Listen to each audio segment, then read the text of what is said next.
ద్వితీయోపదేశ కాండము 11వ అధ్యాయము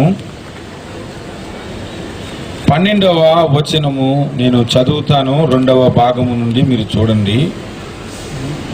నీ దేవుడైన యెహోవా కన్నులు సంవత్సరాది మొదలుకొని సంవత్సరాంతము వరకు ఎల్లప్పుడూ దాని మీద ఉండును. నీ దేవుడైన యెహోవా కన్నులు సంవత్సరాది మొదలుకొని సంవత్సరాంతము వరకు దాని మీద ఉండును. సంవత్సరము ప్రారంభములో, ఆది అంటే ప్రారంభము, అంతము అంటే ముగింపు.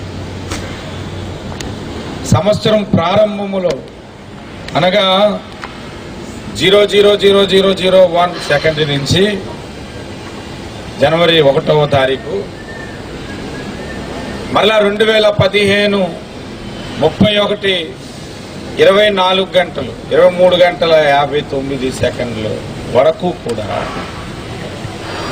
ఆయన కన్నులు ఉంటాయట. అంటే సంవత్సరం అంతా ఉంటుంది, ఎక్కడ నేను విడిచిపెట్టను అని ప్రభు సెలవిస్తున్నాను. దేవుని కనుదృష్టి లేదా దేవుని కన్నులు దేని మీద ఉంటుంది అని అక్కడ రాయబడి ఉంది. దాని మీద అని మనం చదువుతున్నాం. దాని మీద అంటే దేని మీద అని దాని ముందు వచనాలన్నీ మనం చదువుకుంటూ వస్తే, యెరూషలేము అను పట్టణం మీద, యెరూషలేము అను దేశం మీద దేవుని కన్నులు ఉంటాయంట. సంవత్సరం అంతా దేవుని కన్నులు ఆ దేశం మీదే ఉంటాయి. మనం లోతుగా కనుక ఈ విషయాలను ధ్యానం చేస్తే చాలా సంగతులు చెప్పుకోవచ్చు. యెరూషలేము దేశం మీద దేవుడు ఎలా కాపాడుకుంటూ వచ్చాడు అనేది అదొక విస్తారమైన సబ్జెక్ట్ అయిపోతుంది. యెరూషలేము పట్టణాన్ని దేవుడు ఏ సందర్భాల్లో కాపాడుకుంటూ వచ్చాడు ఈ మాట చెబుతున్నప్పుడు యెరూషలేము పట్టణానికి వాళ్ళు ఇంకా చేరుకున్నారా?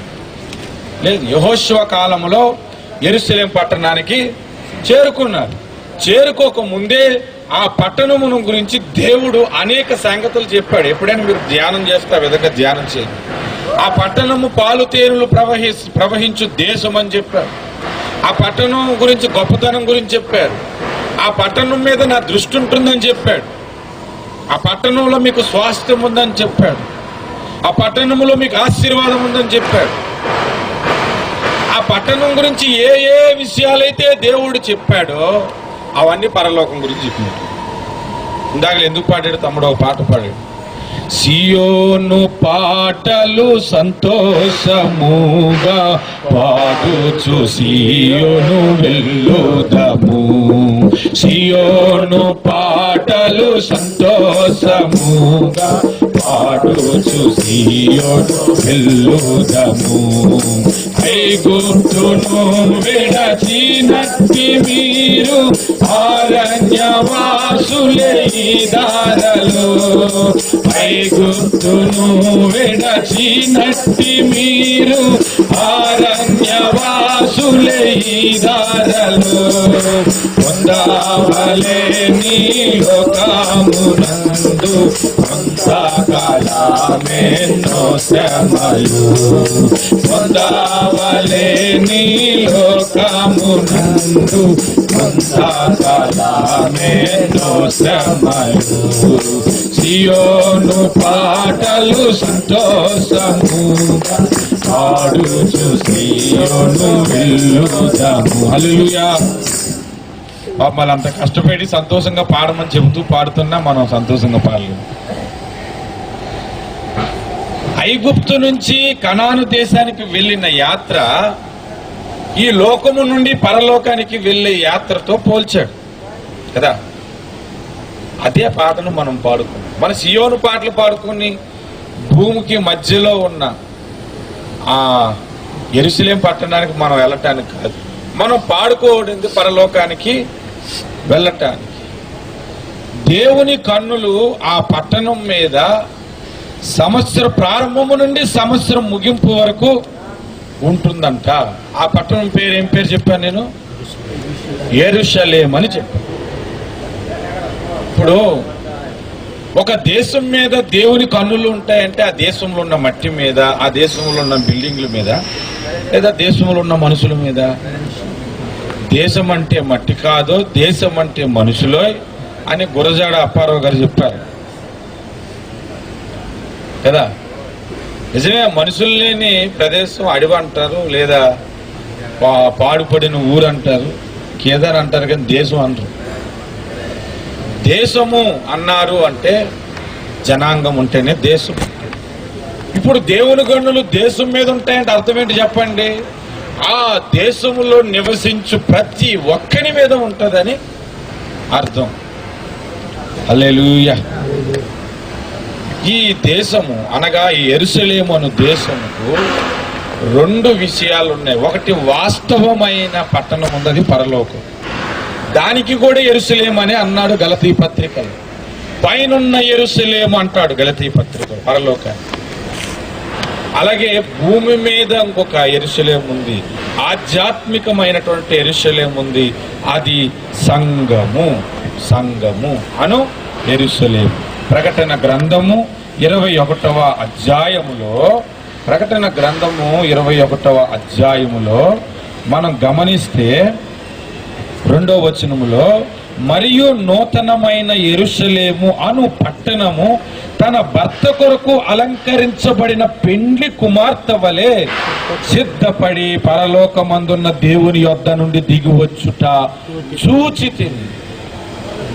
నూతన యెరూషలేము పట్టణము పెండ్లికై అలంకరించబడుచున్నది. నూతన యెరూషలేము పట్టణము పెండ్లికై. మనం చప్పట్లు కొట్టం, ఏమి కొట్టం. అందుకే ఎందుకు పాడతారు చెప్పండి పాటలు? ఎందుకు పాడాలి కదా. కొద్దిగా ఉద్యోగం ఉంటే నేను ఉద్యోగంగా వాక్యం చెప్తాను, లేకపోతే యెరూషలేము పట్టణం అది పెళ్లికి తెలుగుకి సాదృశ్యం అలా చెప్తాను. మీకు ఎలా నచ్చుతుంది చెప్తాను. యెరూషలేము అను పట్టణము పెండ్లి కూతుర్లా తయారవుతుంది. పట్టణం ఎక్కడైనా పెండ్లి కూతుర్లా తయారవుతుంది. పట్టణము అంటున్నాడే కానీ పట్టణం కాదు అది.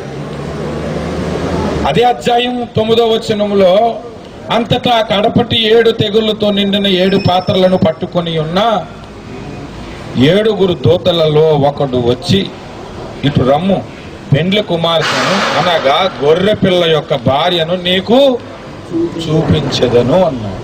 ఇలా రా యోహాను, పెండ్లి కుమార్తెను అనగా గొర్రె పిల్ల భార్య. గొర్రె పిల్ల ఎవరు? యేసు ప్రభు. యేసు ప్రభు భార్య. యేసు ప్రభు భార్య ఎవరు? సంఘము. ఆ సంఘమును నీకు చూపించెదను అని పిలిచి, ఆత్మవశుడినై ఉన్న నన్ను ఎత్తైన గొప్ప పర్వతం మీదకి కొనిపోయి యెరూషలేము అను తన పరిశుద్ధ పట్టణమును చూపించాడు. అర్థమవుతుందా? ఆయన సంఘానికి సాదృశ్యమైన ఒక పట్టణాన్ని చూపెడుతున్నాడు. అది నేను చెబుతుంది. ఇప్పుడు మీరు చెప్పండి, సంఘము యెరూషలేమా కాదా? ఈ సంఘములో ఎవరున్నారు అంటే, ఆ సంఘానికి 12 గుమ్మాలు ఉన్నాయి, 12 పునాదులు ఉన్నాయి. 12 గుమ్మాల మీద 12 గోత్రకర్తల పేర్లు ఉన్నాయి. 12 పునాదుల మీద అపోస్తుల పేర్లు కూడా ఉన్నాయి. ఈ 12 మంది ఇశ్రాయేలీల గోత్రకర్తలు ఇశ్రాయేలీల జనాంగం అంతటికి సాదృశ్యము. ఈ 12 మంది అపోస్తలులు క్రొత్త నిబంధనలో యేసును అంగీకరించి రక్షించబడుతున్న ప్రతి వ్యక్తికి సాదృశ్యం. అనగా సంఘము అంటే ఇశ్రాయేలీలు ప్లస్ రక్షించబడుతున్న అన్య జనాంగం అంతా కలిపితే గొర్రె పిల్ల భార్య. అదే సంఘము. ఆ సంఘాన్ని పెళ్లి చేసుకోవడానికి యేసయ్య వస్తుంది. కొంతమంది సంగతి తెలియక మా సంఘమే ఎత్తపడే సంఘము, మా సంఘాన్ని యేసు ప్రభు పెళ్లి చేసుకుంటాడు అని చెబుతున్నారు. సంఘము అంటే యూదులు ప్లస్ అన్యజనులు మొత్తము అంతా కలిపితే సంఘము. అందులో పెంతుకోస్తలు ఉంటారు, అన్ని కోస్తలు ఉంటారు, అందులో అన్ని బాప్టిస్టులు ఉంటారు, అన్ని మినిస్ట్రీస్ ఉంటాయి అందులోనే. అన్ని మినిస్ట్రీస్లోంచి పరలోకంకి వెళ్ళే వాళ్ళు ఉంటారు, అన్ని మినిస్ట్రీస్ నుంచి నరకానికి పోయే వాళ్ళు కూడా కొంతమంది ఉంటారు. ఆ పరలోకానికి వెళ్ళిపోయే గుంపు పేరే యేసు ప్రభువు భార్య. ఒక సంఘం ఉంది, ఆ సంఘం పేరే క్రీస్తు సంఘం. ఆ సంఘం అంటారు మేమే యేసు ప్రభువుని పెళ్లి చేసుకోబోయే భార్య, మీరందరూ మాకెంత ఉంటారు అని చెబుతారన్నమాట. ఎఫెసీయులకు రాసిన పత్రిక 3వ అధ్యాయంలో పౌలు ఒక మాట చెబుతున్నాడు. ఈ పౌలు గురించి రేపు ఒక సందేశాన్ని నేను చెబుతాను, శ్రద్ధగా మీరు వినండి. మంచి సబ్జెక్ట్ చెబుతాను రేపు. ఈరోజు చూస్తే ఎఫెసీయులకు రాసిన పత్రిక 3వ అధ్యాయం 6వ వచనంలో మనం చదువుకుంటే 3 నుంచి చదువుకుంటే కొంచెం ఇంకా క్లియర్గా అర్థమవుతుంది. నేను చదువుతాను, మీరు చూడండి. ఎట్లనగా క్రీస్తు మర్మము దేవదర్శనము వలన నాకు తెలియపరచబడినదను సంగతిని గూర్చి మునుపు సంక్షేపముగా వ్రాసి తిని, మీరు దానిని చదివిన యెడల దానిని బట్టి ఆ క్రీస్తు మర్మమును గూర్చి నాకు కలిగిన జ్ఞానము గ్రహించుకొనగలరు. ఈ మర్మం ఇప్పుడు ఆత్మ మూలముగా దేవుని పరిశుద్ధులకు అపోస్తులకు ప్రవక్తలకు బయలుపరచబడి ఉన్నట్లుగా పూర్వకాలమందు మనుషులకు తెలియపరచబడలేదు. అపోస్తుడైన పౌలుకి ఒక మర్మమును దేవుడు బయలుపరిచాడు. అది ప్రవక్తలకు గాని అపోస్తులకు గాని ఎవరికీ తెలియలేదు, ఒక్క పౌలుకి మాత్రం తెలిసింది. ఆ మర్మం ఏంటో 6వ వచనంలో అంటున్నాడు, ఈ మర్మమేదనగా అన్యజనులు సువార్త వలన క్రీస్తు యేసునందు యూదులతో పాటు సమాన వారసులును. దేనితో వారసులు? క్రీస్తు యేసునందు అన్య జనాంగములు యూదులతో సమాన వారసులును, ఒక్క శరీరమందలి సాటి అవయవములు అంటారు. అంటే ఒకే శరీరములో యూదులున్నారు, ఒకే శరీరములో అన్యజనులు ఉన్నారు. ఆ ఒక్క శరీరమే క్రీస్తు సంఘము. ఆ సంఘాన్ని పెళ్లి చేసుకోవడానికి యేసు ప్రభు వస్తున్నాడు. కాబట్టి యోహానులారా, గొర్రెపిల్ల భార్యను నీకు నేను చూపిస్తాను అని. హల్లెలూయా. ఆ గొర్రెపిల్ల భార్యకు కూడా ఒక పేరు. ఏంట పేరు? యెరూషలేము. ద్వితీయోపదేశ కాండము 11:12లో సంవత్సరాది మొదలుకొని సంవత్సరాంతము వరకు దాని మీద నా కన్నులుండునని దేవుడు చెబుతున్నాడే. వాస్తవంగా నేను చెబుతున్నాను, దేవుని సంఘం మీద ఆయన కన్నులుంటాయి. హల్లెలూయా. అది ఏ సంఘమైనా కానీ, ఇలా రోడ్డు పక్కన కూర్చున్న చిన్న గుంపు కానీ, అది అమెరికాలోనే సంఘం కానీ, ఏ సంఘమైనా దేవునికి ఇష్టలైన తన ప్రజలందరూ పరలోక రాజ్యానికి యోగ్యులైన వారందరి మీద దేవుని కనుదృష్టి ప్రతి సంవత్సరం ఉంటుంది. ప్రతి సంవత్సరము ఉంటుంది. సంఘం మీద అంటే సంఘములో ఉన్న బైబిల్ స్టాండ్ మీద, మైక్ మీద, బల్లల మీద ఉంటుందా? సంఘంలో ఉన్న విశ్వాసుల మీద ఉంటుందా? ఇందాకలా దేశం మీద దేవుని కళ్ళు ఉంటుంది అంటే ఎవరి మీద చెప్పుకున్నాం? మనుషుల మీద అని చెప్పుకున్నాం. దేశంలో నివసించే జనాంగం మీద అని చెప్పుకున్నాం. మరి సంఘం మీద దేవుని కన్నులు ఉంటాయి అంటే దేని మీద ఉంటుంది? ఇప్పుడు ఇంకో మాటలు చెప్పండి, నా మీద దేవుని కన్నులు ఉంటాయి చెప్పుకోండి. ఇప్పుడు దేవుని కన్నులు నీ మీద ఉంటాయి. హల్లెలూయా, హల్లెలూయా. మనందరి మీద దేవుని కన్నులు సంవత్సరం అంతా ఉంటాయి. ఎందుకు ఉంటాయి? దేని కొరకు ఉంటాయి? దేవుని కన్నులు మన మీద ఉంటే మనకి ఏం జరుగుతుంది? ఇర్మియా గ్రంథము 24వ అధ్యాయము. నేను మెసేజ్ ప్రిపేర్ అయ్యి ఆ పేపర్ పట్టుకురావడం మర్చిపోయాను. అయినా ప్రభు కృపను బట్టి ఇప్పుడు పేపర్ మీద ఎక్కువగా ఆధారపడను. ఇలాంటివి ఎప్పుడైనా జరుగుతుంది. ఇర్మియా గ్రంథము 24వ అధ్యాయములో ఒక మాట ప్రభువు మనకి జ్ఞాపకం చేస్తున్నాడు. మీరు చూడండి.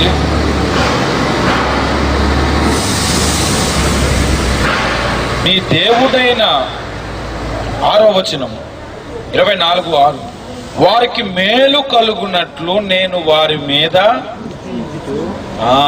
దేవుడు ఎందుకు దృష్టి ఉంచుతున్నాడు చెప్పండి?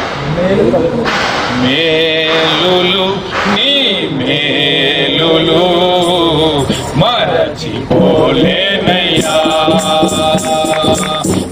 మేలులు, నీ మేలులు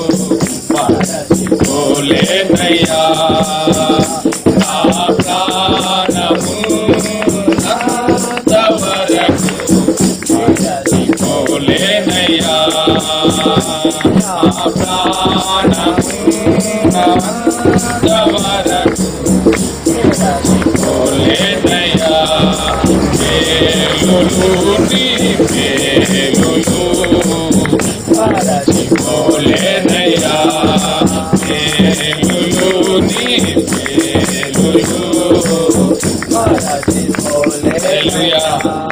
దేవుని మేలులు మనకి ఎందుకు జరుగుతున్నాయంటే దేవుని దృష్టి మన మీద ఉంది. ఒకరోజు భోజనాలకి వెళ్ళామన్నమాట, పెళ్లి భోజనాలు. అందరూ బంతిలో కూర్చున్నాం. నా పక్కన ఒక ఆవిడ కూర్చుంది చాలా కాలం క్రిందట. ఈ వడ్డించేవాడు వడ్డించుకుంటూ వెళ్ళిపోతున్నాడు. ఆమె వడ్డించిన ఈమెను వడ్డించి పక్క ఆవిడకి వడ్డిస్తున్నప్పుడు, బాబు కాస్త చూసి వడ్డించు అని అన్నాడు. ఎందుకు చూడమని చెప్పండి మీరు? కొంచెం ఎక్కువ పెట్టు. ఇలా ఒక పెద్ద మనిషి ఎప్పుడు అంటాడు, కాస్త చూసి వడ్డించరా, తెలియరా మాత్రం. చిన్నపిల్లలు తక్కువ వడ్డించు, పక్కకు పిలిచి ఎక్కువ తిన్న వేస్ట్ చేస్తారు, పెద్దోళ్ళు కొంచెం ఎక్కువ వడ్డించు. ఎందుకు ఈ విషయాన్ని చెప్తున్నానంటే, దేవుడు కూడా మనుషులు చూస్తేనే కాస్త ఎక్కువ వడ్డిస్తాను అనుకుంటే, మరి దేవుడు చూస్తే ఏ సమయానికి ఎంత కావాలో అంత ఇస్తాడు. ఎవరికి ఏం కావాలో అవన్నీ దేవుడు ప్రొటెక్ట్ చేసి మనకి ఇస్తుంటాడు. అందుకు కొంతమంది ఊరు వెళ్ళిపో తాళం వేస్తూ, వదిన గారు కాస్త మా ఇల్లు చూడండి అంటారు. ఎందుకు? దొంగలు పడితే దగ్గరుండి పంపించండి అని. నేను కాదే, ఒకళ్ళు ఎవరైనా దొంగలు పడితే అమ్మ అమ్మ అమ్మ రండి అమ్మో నాకు అమ్మాయి ఇల్లు అప్పు చెప్పి పక్కన ఎవరు దూరపడి చేసేదంటే కదా. మరి మనుషులు చూస్తేనే నీకు అంత సేఫ్ అయితే, మరి దేవుడు చూస్తేనే నీకు ఎంతగా ప్రొటెక్ట్ చేస్తాడు. ఎన్ని విషయాల్లో దేవుడు కాపాడుతూ ఉన్నాడు ఆలోచించాలి. ఏ ప్రమాదం నీకు రాలేదు కాబట్టి దేవునికి స్తోత్రం. అసలు చిన్నలో మిస్ అయిపోయిందన్న యాక్సిడెంట్ తలుచుకుంటేనే గుడి జల్లుమంటుంది అని అంటారా కదా. దగ్గర నుంచి మిస్ అయిపోతే ఆయన మేలు గుర్తుకొచ్చింది. అసలు దూరం నుంచి ఎప్పుడు వెళ్తున్నాయి వెహికల్స్, మరి అది మేలు కాదు. ఎప్పుడు వెహికల్స్ అలాగే వెళ్తున్నాయి, అది మేలు కాదు. నువ్వు సజీవంగా ఉన్నావంటేనే మేలు. మన సాక్షి జీవితం ఎలా ఉండాలంటే, దేవుని కొరకు ఒక అబ్బాయి సాక్ష్యం చెప్పడానికి వచ్చి మైక్ పట్టుకొని ఒక మాట చెప్పాడు. నేను కాలేజీ నుండి వస్తున్నానండి, మా నాన్నగారు 1000 రూపాయలు ఇచ్చారు, వస్తూ ఉండగా నా పరస ఎవడో కొట్టేశాడు, అందుకు దేవునికి స్తోత్రం. ఆ పరస కొరకు నన్ను కొట్టలేదు. అర్థమైందా? పరస కొట్టేసాక నా పరస కొరకు నన్ను కొట్టలేదు. ఒక్కొక్కరిని డబ్బు కానీ మనిషిని కొట్టలేదు. అలాగా దేవుడు మనం గుర్తించగలగాలి. కొంతమంది అంటారు, ఆ దేవుడు నిన్ను చాలా చూడాలి అంటే ఫ్రిడ్జ్లో పెట్టి చూడాలి. చల్లగా అంటే ఏంటి? ఆరోగ్య విషయంలో, నెమ్మది విషయంలో, సంతోషం విషయంలో, ఉద్యోగ విషయంలో, కుటుంబ విషయంలో, అన్ని విషయాలలో నిన్ను నడిపించాలి. ప్రతిరోజు మా ఇంట్లో గొడవైనా లాస్ట్ ఇయర్ అంతా అన్నలు ఉంటారు, ఉండరు. ఏదో ఒకసారి గొడవ ఉంటుంది, 2 సార్లు గొడవ ఉంటుంది, కానీ మళ్ళీ మామూలుగా ఉండుంటారు కదా. అంటే ఎక్కువ కాలము గొడవలు లేకుంటున్నారు, తక్కువ కాలం గొడవతున్నారు. మరి అది మేలుడు కాదు. దేవుడు కనుదృష్టి ఒకసారి తిప్పేస్తే ఎలా కొట్టుకుంటారండి, ఎక్కడ కొట్టుకుంటున్నాం మీకు తెలుసా? తెలుసు. దేవుని కనుదృష్టి మన మీద ఉంటే మనకు మేలు జరుగుతుంది. హల్లెలూయా, హల్లెలూయా, హల్లెలూయా. ఇప్పుడు నేను చెబుతుందే ఒక మాట మీరు శ్రద్ధగా వినండి. అందరూ సంఘములో ఉన్న అందరి మీద దేవుని దృష్టి ఉండదు. ఇది కూడా తెలుసుకోవాలి. అందరూ సంఘములో ఉన్న అందరి మీద దేవుని దృష్టి ఉండదు. కొంతమంది మీద దేవుని దృష్టి ఎందుకు ఉండదు అన్నా అని మీరు నన్ను అడిగితే నేను ఒక సమాధానం చెప్తాను. ఎవడి మీద అయితే దేవుని దృష్టి ఉండదో అసలు వాడికి దేవుని మీద దృష్టి ఉండదు, అందుకే ఉండదు. అర్థమైందని చెప్పింది అర్థమైంది లేదు. కొంతమంది మీద దేవుని దృష్టి ఎందుకు ఉండదు అన్నా అంటే అసలు వాడికి దేవుని మీద దృష్టి ఉండదు ముందు. దేవుని సంఘం మీద దృష్టి ఉండదు, దేవుని మీద కాన్సన్ట్రేషన్ ఉండదు, దేవుడిని గమనిస్తున్న తలంపు వాడికి ఉండదు. కనుక వాడి మీద దేవుని దృష్టి ఉండదు. ఈ రాత్రికాల సమయంలో దేవుని దృష్టి సంవత్సరం అంతా నా మీద ఉండాలి అని నువ్వు కోరుకుంటే దేవుడు నీకు మేలు చేస్తాడు. దేవుని దృష్టి నీ మీద ఉండాలి అని నువ్వు ఆశిస్తే, కాంక్షిస్తే, ఒక జీవితమును మనం బైబిల్ గ్రంథంలో నుంచి మనం చూడొచ్చు. 3 విషయాలు చెబుతాను. ఆ 3 విషయాలు మీరు అనుసరించినట్లయితే దేవుని దృష్టి ఎల్లప్పుడూ మీ మీదే ఉంటుంది, ఎల్లప్పుడూ మీ మీదే ఉంటుంది. ఏం చెయ్యాలి? నేను 3 విషయాలు చెబుతానన్నాను. 3 విషయాల్లో మొట్టమొదటి విషయము, మొదటి రాజుల గ్రంథము 9వ అధ్యాయము, మొదటి రాజుల గ్రంథము 9వ అధ్యాయము 3వ వచనము.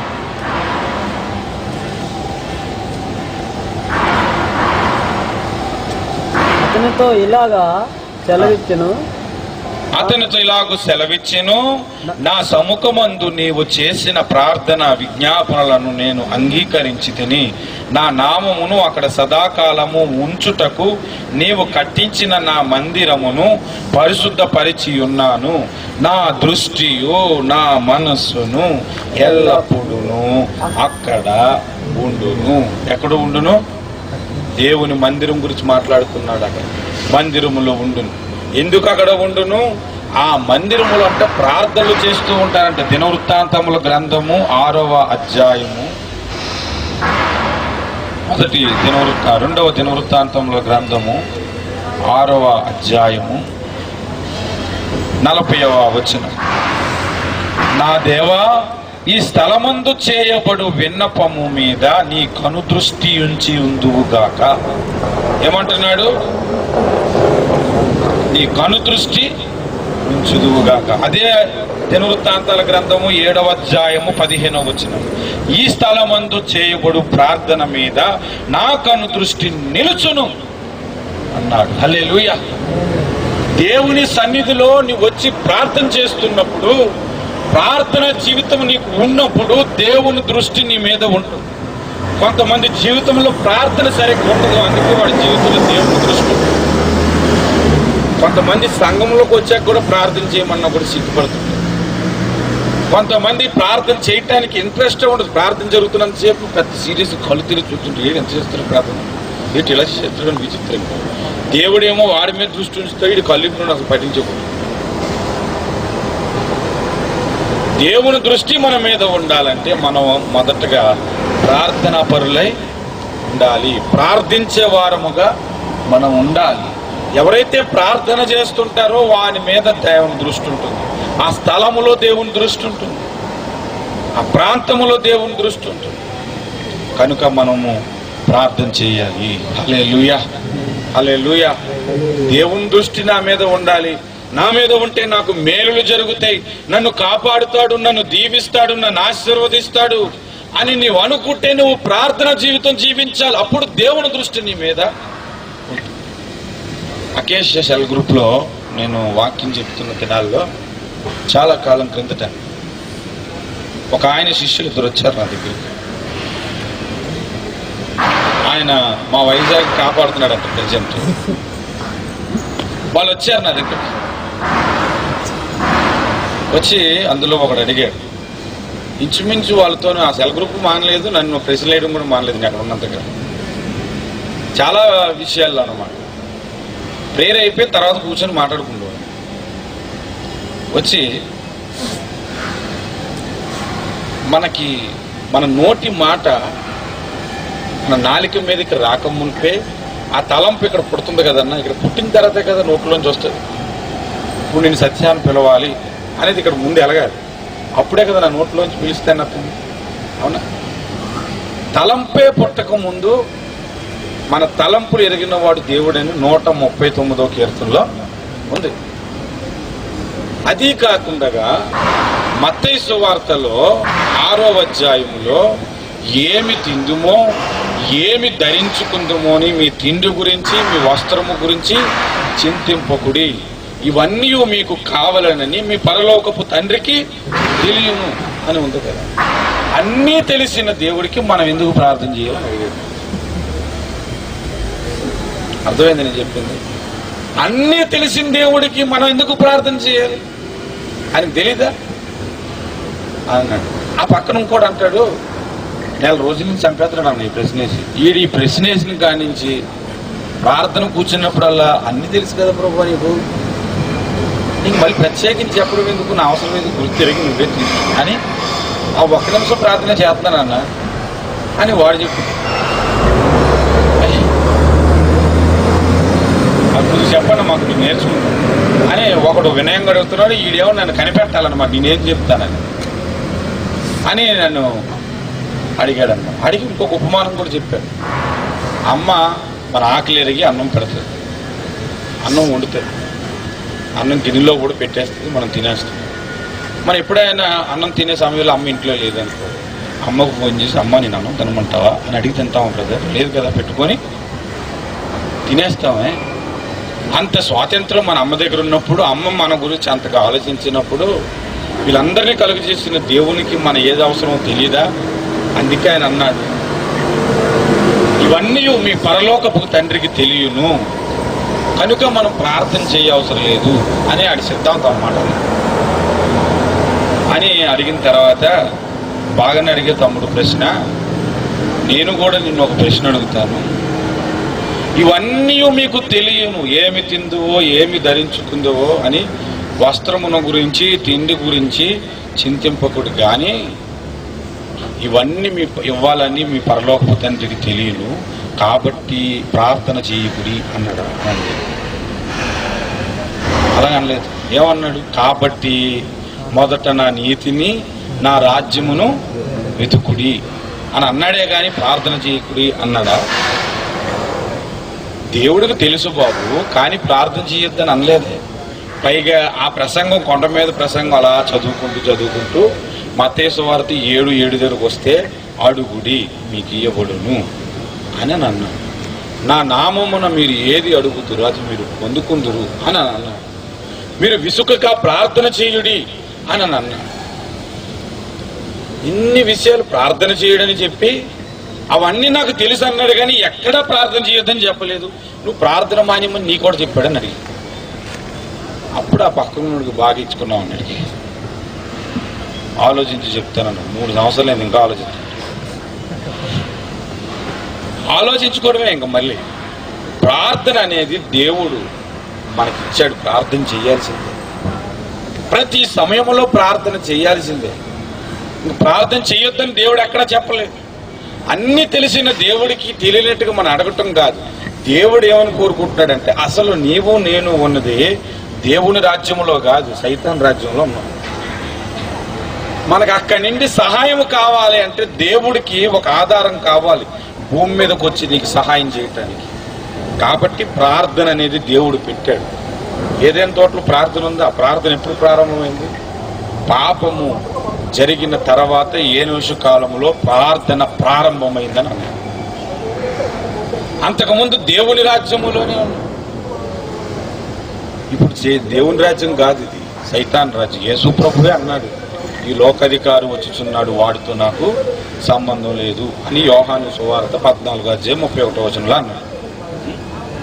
అదే యేసు ప్రభు దగ్గరికి సైతాను కూడా వచ్చి, నువ్వు నాకు సాగిలపడి నమస్కారం చేయి, ఈ లోక రాజ్యములన్నీ నీకు ఇచ్చేస్తాను అని అంటే, ఎవడప్పు సొమ్మురా నువ్వుగా సృష్టించావు, అది నేను సృష్టించాను అని అన్నాడు. ఆ ప్రభు అనలేదు, ఆయన దన్నట్టుగానే ఒప్పుకున్నాడు. అవునా? మరలా దేవుని రాజ్యం ఎప్పుడవుతుందంటే, ఇదన్నీ రాజ్యాలు దేవుడికి ఎప్పుడవుతున్నాయి అంటే, ప్రకటన గ్రంథం 12వ మీరు చదువుకున్నాడు. అపవాది ఓడిపోతాడంట మిఖాయేలు దూత దగ్గర. అప్పుడు ఈ లోకరాజ్యములన్నీ క్రీస్తువాయను అనే మాట ఉంటుంది. అప్పటి వరకు ఈ ప్రార్థన జీవితం అనేది ఉండాలి. ఎంత ప్రార్థన చేస్తావో అంతగా దేవుని సహాయము నీ మీద ఉంటుంది. కాబట్టి ప్రార్థన ఎవరు చేస్తారా అని దేవుడు తన దృష్టి పెట్టుకొని చూస్తూ ఉంటాడు అన్నమాట. ఎందుకంటే ఈ సైతాను రాజ్యములో, ఈ లోకములో దేవుని సంబంధంలో మనం ఉన్నప్పుడు మనకి సహాయం కలగాలంటే ప్రార్థన చేసే వాడి దగ్గరికే సహాయం కలుగుతూ ఉంది. కనుక ప్రార్థన చేయాలి. చాలా మంది ప్రార్థనే సరిగ్గా చేయరు, ప్రార్థన మీద దృష్టే ఉండదు. పెద్ద భక్తుల్లాగా మళ్ళీ చర్చిల్లో కటింగ్ ఇచ్చేస్తారు, మహాభక్తుల్లాగా కటింగ్ ఇచ్చేస్తారు. నేను చెప్తున్నాను, ప్రార్థన జీవితానికి బాగా అలవాటు పడిన వాడే నిజమైన భక్తుడు. అసలు ప్రార్థన చేయి వారందరూ పరలోకానికి వెళ్తారని అపోస్తుల కార్యములో అన్నాడు. చూడండి, అపోస్తుల కార్యములు 2వ అధ్యాయం 21వ వచనము చూడండి. అప్పుడు ప్రభువు నామమును బట్టి ప్రార్థన చేయి వారందరూ రక్షణ పొందుదురు అని దేవుడు చెప్పుచున్నాడు. ఇది యేసయ్య రాకడ గురించి మాట్లాడిన మాటలు. ఆ ముందు వచనం చూడండి, ప్రభువు ప్రత్యక్షముగు ఆ మహాదినము రాకమునుపు సూర్యుడు చీకటిగాను చంద్రుడు రక్తముగాను మారుదురు. అప్పుడు ప్రభువు నామమును బట్టి. ఎప్పుడు? అప్పుడు. ఎలాంటి పరిస్థితులు తెలుసా? యేసయ్య రాకడ సమయంలో దానియేలు గ్రంథం 6వ అధ్యాయం చదవండి. జరగబోయేది కూడా అదే. నేను ప్రకటన గ్రంథంలో చెప్పాను, అది కూడా జరగబోయేది కూడా అదే. ఈ క్రైస్తవులకి ప్రార్థనే చేయకూడదనే సిద్ధాంతం వస్తుంది. అసలు ఇప్పుడు బైబిల్ పంచొద్దు, గుడ్ ఫ్రైడే తీసేశారు, సువార్త చెప్పొద్దు, ఇదే కాదు, అసలు నీ ఇంట్లో నువ్వు కూడా ప్రార్థన చేసుకోకూడదనే సిద్ధాంతాలు కూడా తెస్తాడు. అప్పుడు ఎవరైతే ప్రార్థన చేస్తారో వాడిని రక్షిస్తాడట దేవుడు. అన్నీ తెలుసు కదా ప్రభు, అనుకున్నాడు కాదు. ప్రార్థన విలువ అంత గొప్పది. ప్రార్థించే వాడి మీద దేవుని దృష్టి ఉంటుంది. ఉదయం లేచి అడవుడికి దుడి వెళ్ళిపోయి అడవుడికి వచ్చేసి తినేసి రేపు చేద్దాం, రేపు నుంచి స్టార్ట్ చేద్దాం అని సంవత్సరాలు వారాలు ప్రార్థన లేకపోతే వాడి మీద దేవుని దృష్టి ఉండదు. ప్రార్థన చేస్తే వాడి మీద దేవుని దృష్టి ఉంటుంది. హల్లెలూయా, హల్లెలూయా. రెండో విషయాన్ని మనం గమనిద్దాం. దేవుడు ఎవరి మీద దృష్టి ఉంచుతాడని. సామెతల గ్రంథము 22వ అధ్యాయము.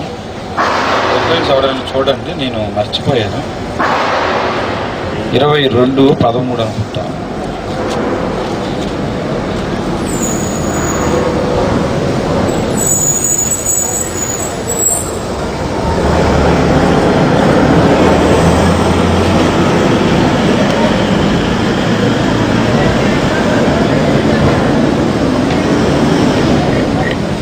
అక్కడ నా సెల్ ఫోన్ ఇద్దాం ఒకసారి.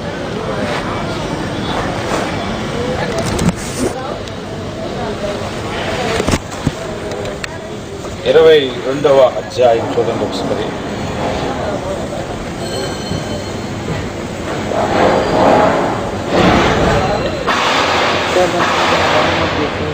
అనిపించిందా ఒక వచనము?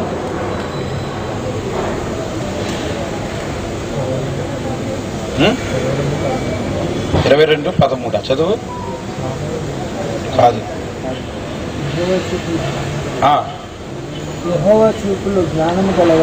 12వ వచనం. యెహోవా చూపులు జ్ఞానము గలవానిని కాపాడును. ఇప్పుడు చెప్పండి, దేవుని చూపులు ఎవరి మీద ఉంటాయి? జ్ఞానము గలవాడి మీద. ఎందుకుంటాయి? కాపాడటానికి. అంటే జ్ఞానవంతుల మీద దేవుని చూపు ఉంటుంది. మీరు ఆలోచించండి, మనకి జ్ఞానం అవసరమా కాదా? జ్ఞానము అనగా ఈ లోకములో చాలా విధాలైన జ్ఞానాలు ఉన్నాయి. ఇంకొక మాట కూడా మీరు గమనిస్తే, కీర్తన గ్రంథము 53వ అధ్యాయము 22వ వచనంలో, వివేకము కలిగి ఉండు నరుల కొరకు ఆకాశము నుండి యెహోవా తొంగి చూస్తున్నాడట.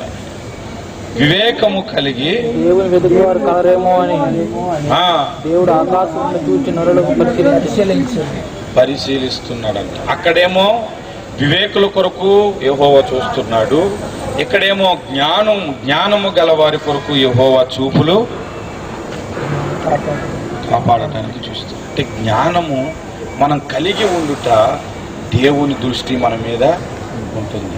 జ్ఞానం అంటే అన్న వాక్యం గురించి మీకు బాగా లోతుగా తెలుసు, అందరికీ అలా ఉండదు కదన్న. మరి ఉండలేనుడు మీద దేవుని దృష్టి ఉండదా? అని మీరు అనుకోవచ్చు. అవునా కదా?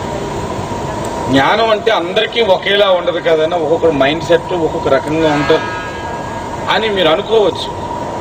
నేను చెబుతున్నది ఈ లోక సంబంధమైన జ్ఞానము కాదు, బైబిల్లో ఉన్నటువంటి వాక్య జ్ఞానము కాదు, పరలోక సంబంధమైన జ్ఞానమును గురించి నేను చెబుతున్నాను. యాకోబు పత్రికలో పరలోకపు జ్ఞానమును గురించి చెప్పాడు. చూడండి, యాకోబు పత్రిక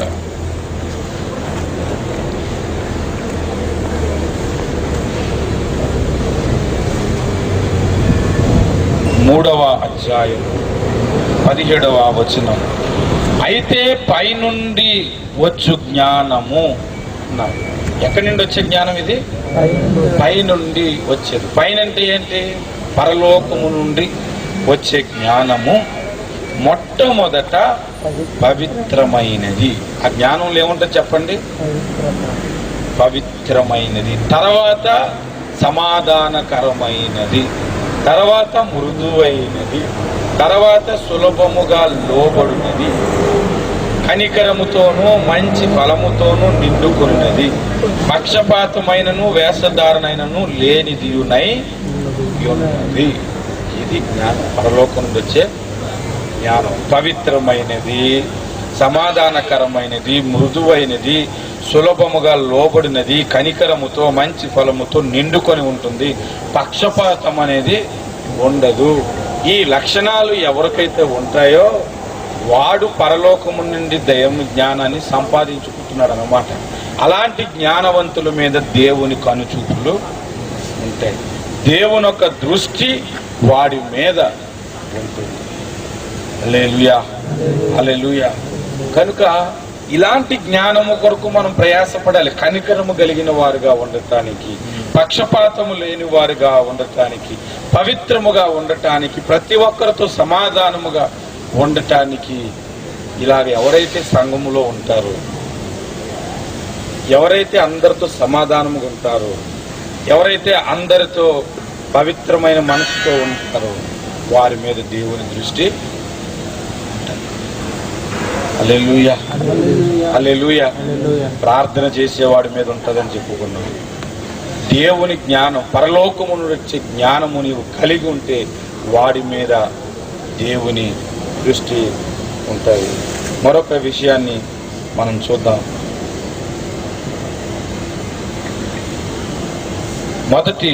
రెండవ దినవృత్తాంతముల గ్రంథము 16వ అధ్యాయము 9వ వచనం చదువుతుంది. రెండవ దినవృత్తాంతముల గ్రంథము 16:9. తన ఎడల యథార్థ హృదయము గలవారి బలపరచుటకై యెహోవా కనుదృష్టి లోకమందంతటా సంచారము చేయుచున్నదంట. ఎవరైతే దేవుని ఎడల యథార్థముగా కనబడుతున్నారో వారి మీద దేవుని దృష్టి లోకమంతటా అటువంటి వారి కొరకు సంచరిస్తూ ఉందంట. అటువంటి వాడు దొరకడానికి ఏమైపోద్ది? ఆ చూపు అక్కడ ఉండిపోతుంది. అలాంటి వ్యక్తి మీద దేవుని చూపు ఉంటుంది. ఎవరా వ్యక్తి అంటే యథార్థవంతులు, యథార్థముగా ఉన్నవారి మీద. యథార్థత అంటే ఏంటో తెలుసా మీకు? కొన్ని చోట్ల యథార్థ గాథ అని వేస్తుంటాం. అంటే జరిగిన సంఘటనని యథార్థ గాథ అంటారు. ఒక మొక్కలో చెప్పాలంటే ఉన్నది ఉన్నట్లుగా అని అర్థం. ఉన్నది ఉన్నట్లుగా ప్రవర్తించేవారు. హృదయంలో ఒకలాగా, మాట ఏమో ఒకలాగా, ఆలోచన ఒకలాగా, చూపులేమో ఒకలాగా. యథార్థత ఉండదు. మాటల్లో యథార్థత, ప్రవర్తనలో యథార్థత, మన చూపుల్లో యథార్థత, మన క్రియలలో యథార్థత, అనేక విషయాలలో యథార్థత మనకుండా. అప్పుడు దేవుడు మన మీద దృష్టి ఉంచుతాడు. మన ఆలోచనలన్నీ ఒకలాగా ఉంటాయి. ఒకడి మీద కక్ష పెట్టుకుంటాము, కానీ ప్రేమను నటిస్తుంటే దేవుడు అనుకుంటాడు వీటికి అసలు యథార్థతే లేదను అనుకుంటాడు. అసలు ఇన్ని సంవత్సరాలుగా మనం దేవునితో ఉండి దేవునితో సహవాసం చేస్తే దేవుడి బుద్ధులు మనం సరిగ్గా రావించింది. వచ్చే ఆ గంట కూడా సరిగ్గా ఉండవు అనమాట. అది యథార్థ హృదయులు ప్రార్థన అంటే దేవుడికి ఆనందకరమని సామెతల గ్రంథములో అన్నాయి. ఇంకో మాట చూడండి, 112వ కీర్తన యథార్థముగా ఉండుట వలన మనకి ఎటువంటి లాభములు కలుగుతున్నాయి. 12వ కీర్తన మొదటి నుండి నేను 2వ వచనం నుండి నేను చదువుతున్నాను. వారి సంతతి వారు భూమి మీద బలవంతులగుదురు, యథార్థవంతుల వంశపు వారు దీవింపబడుదురు. కలిమియు సంపదయు వాని ఎంట ఉండును. ఎవరి ఎంట ఉంటుంది చెప్పండి ఇది? వాని నీతి నిత్యము నిలుచును. ఎవరికిది? యథార్థవంతులకు. యథార్థవంతులకు చీకటిలో వెలుగు పుట్టును. చీకటి అంటే మనకి ఆటంకాలు కూడా చీకటే, మనకి ఇబ్బందులు కూడా చీకటే. అలాంటి విషయాల్లో కూడా దేవుని యొక్క సహాయం మనకి అందుతుందంటే ఎప్పుడు మనం యథార్థవంతులుగా ఉంటే. వారు కటాక్షమును వాత్సల్యతను నీతియు గలవారును అని అంటున్నారు. దయాళులు తర్వాత వచ్చినారు మనకి వద్దు. అక్కడి వరకు మనం గమనిస్తే యథార్థవంతులు ఎడల దేవుడు ఎంత ఆసక్తి కలిగి ఉంటున్నాడు మీరు గమనించండి. హిజ్కియాకి మరణకరమైన రోగం వస్తే దేవుడి దగ్గర హిజ్కియా ఒక మాట చెప్పాడు, ప్రభువా ఇదే చచ్చిపోవాలా, నన్ను కొద్దికాలం బ్రతికించు అని అనలేదు డైరెక్ట్గా. యథార్థముగా నీ సన్నిధిలో నేను ఎలాగ ప్రవర్తించునో అది జ్ఞాపకం చేసుకో, అది జ్ఞాపకం చేసుకో అన్నాడు. అంటే దేవునికి ఎక్కడ పేడేశాడు చెప్పండి? కొంతమంది అంటారు కదా, ఎక్కడ పేడేశాడు? యథార్థవంతులకి మీరు చేయక మానడు అనే సంగతి తెలుసుకుని యథార్థంగా నీ సన్నిధిలో నేను ఎలా గడిపానో తెలుసుకో, నువ్వు గుర్తించి నాకు ఆయుస్సును అన్నాడు. వెంటనే దేవుడు ఆ దీర్ఘదర్శికి చెప్పాడు, నువ్వు వెళ్ళి అంటే చెప్పి 15 సంవత్సరాలు నేను ఇచ్చాను గ్రాంటెడ్. అంటే యథార్థవంతుల ప్రార్థన ఆనందకరమని సామెతల గ్రంథంలో ఎందుకన్నాడు? యథార్థవంతుల మీద దేవుడు తన దృష్టి ఉంచుతానని ఎందుకన్నాడు? యథార్థవంతులకి ఏ మేలు కుదువ ఉండదని ఎందుకంటున్నాడు? యథార్థవంతులకు చీకటిలో వెలుగు కలుగుతుందని యథార్థతను దేవుడు అంతగా ఇష్టపడతాడు. అసలు మన దేవుడే యథార్థవంతుడు. దేవునికి స్తోత్రం, హల్లెలూయా. దేవుని దృష్టి మన మీద ఉండాలి అంటే 3 విషయాలు ఉండాలి. ప్రార్థన ఉండాలి నీ జీవితంలో. దేవుని దృష్టి మన మీద ఉండాలి అంటే మనం జ్ఞానము గలవారం ఉండాలి. పరలోక సంబంధమైన జ్ఞానము, పవిత్రమైనది, సమాధానకరమైనది, మృదువైనది, సులభముగా లోపడినది, పక్షపాతము లేనిది, మంచి ఫలముతో కూడుకొని ఉండేది పరలోక జ్ఞానం. ఆ జ్ఞానము నీవు కలిగి ఉంటే దేవుని కనుదృష్టి నీ మీద ఉంటుంది. నీవు యథార్థముగా ప్రవర్తించిన వాడవైతే, యథార్థముగా దేవుని సన్నిధిలో గడుపుతున్న వాడవైతే దేవుని దృష్టి మన మీద ఉంటుంది. నాకు ఒక పాట చాలా ఇష్టమైన పాట, పాట ఆ పల్లవి ఎంత బాగుంటుందంటే చాలాసార్లు ఆ పాటని ఆ ఒక్క చరణాన్నే పాడుకుండేవాడు. నేనామినవాడు తన నేత్రములను నా మీదనే నిలిపి,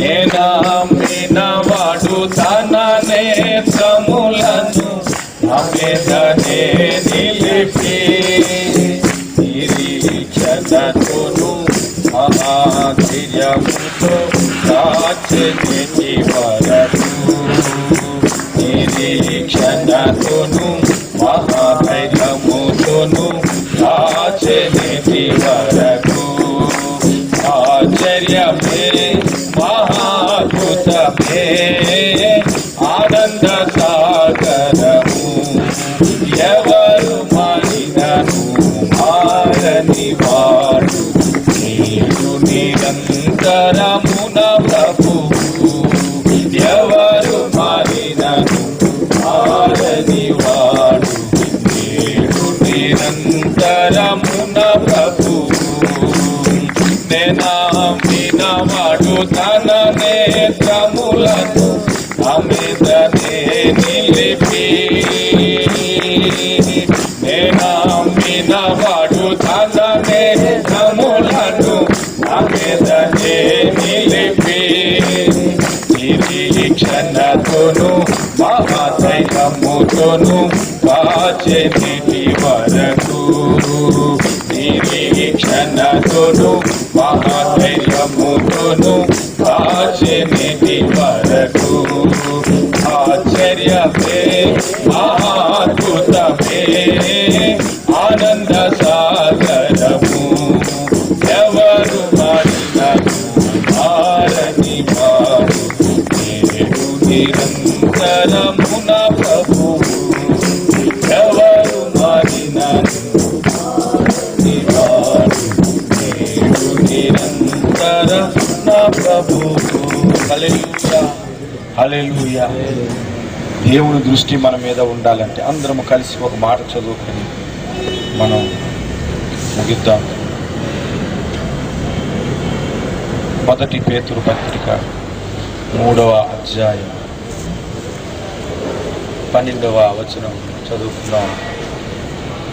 ప్రభువు కన్నులు నీతిమంతుల మీదను ఆయన చెవులు వారి ప్రార్థనల వైపును ఉన్నవి గాని ప్రభువు ముఖము కీడు చేయు వారికి విరోధముగా.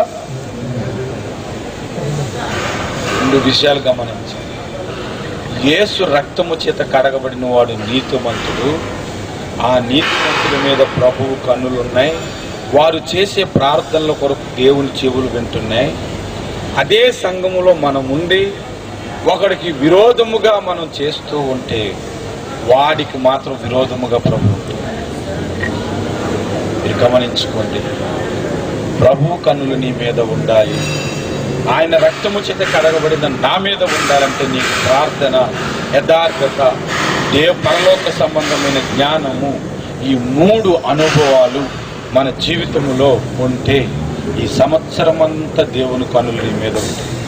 ఈ సంవత్సరమంతా దేవుని కన్నులు నీ మీద ఉంటే నిన్ను కాపాడుతాడు, నీకు మేలులు చేస్తాడు, నీకు అనేక విధాలమైన ఆశీర్వాదాలు పొందుతాడు. అనేక రకాలుగా దేవుడు నిన్ను కరుణిస్తూ ఉంటాడు. అనేక విధాలుగా దేవుని సహాయము నీకు అందుతూ ఉంటాడు. సంవత్సరం అంతా దేవుని మేలులు మనం అనుభవిస్తూ ఉండాలి అంటే దేవుని కన్నులు సంవత్సరాది మొదలుకొని సంవత్సరాంతం వరకు నీ మీద నా మీద ఉండాలి. నీ మీద నా మీద ఉండాలంటే నీకు ప్రార్థన, యథార్థత, జ్ఞానము ఉండాలి. కళ్ళు మూసుకుందాం, ప్రార్థన చేసుకుందాం. అందరూ కూడా కళ్ళు మూసుకుందాం, ప్రార్థన చేసుకుందాం. నీ మాట చాలయ్యా, నీ చూపు చాలయ్యా, నీ తోడు చాలయ్యా. నీ మాట చాలయ్యా, నీ చూపు చాలయ్యా, నీ తోడు చాలయ్యా, నీ నీడ చాలయ్యా.